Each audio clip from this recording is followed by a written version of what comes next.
سلطان سلیم سوم سلطنت عثمانیہ کے 28 سلطان تھے۔ وہ 24 دسمبر 1761 کو پیدا ہوئے اور 1779 سے لے کر 1807 تک سلطنت عثمانیہ کے حکمران رہے۔ سلیم سوم کو ایک اصلاح پسند حکمران کے طور پر یاد کیا جاتا ہے، جنہوں نے سلطنت کو جدید خطوط پر استوار کرنے کی کوشش کی، خاص طور پر فوجی اور انتظامی شعبوں میں۔ ابتدائی زندگی۔ سلیم سوم سلطان مصطفیٰ سوم کے بیٹے تھے۔ انہوں نے بچپن میں عمدہ تعلیم حاصل کی اور شاعری، موسیقی اور تصوف سے گہرا لگاؤ رکھتے تھے۔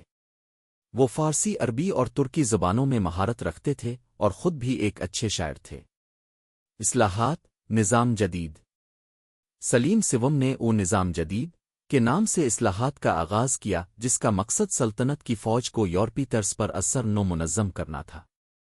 ان اصلاحات میں شامل تھے: ایک نئی تربیت یافتہ اور جدید ہتھیاروں سے لیس فوج کا قیام، ٹیکس کے نظام میں بہتری، نئی تعلیمی اداروں کا قیام، یورپی طرز پر سفارتکاری کا آغاز۔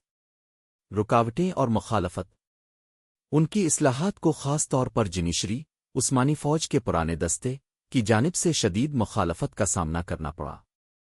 جنیشری خود کو ان اصلاحات سے خطرے میں محسوس کرنے لگے کہ ان کی نئی فوج ان کی طاقت کو چیلنج کر سکتی تھی۔ معزولی اور موت۔ 1807 میں ایک بغاوت کے نتیجے میں سلیم سوم کو تخت سے ہٹا دیا گیا اور ان کے چچا مصطفیٰ چہارم کو سلطان بنایا گیا۔ بعد ازاں 1808 میں سلیم سوم کو قتل کر دیا گیا۔ ان کے ایک وفادار جرنیل مصطفیٰ باشا نے انہیں دوبارہ تخت پر بٹھانے کی کوشش کی تھی۔ وراثت۔ سلیم سوم کی اصلاحات بعد میں آنے والے سلطان محمود دوم اور سلطنت کے مزید جدیدیت پسند اقدامات کی بنیاد بنے۔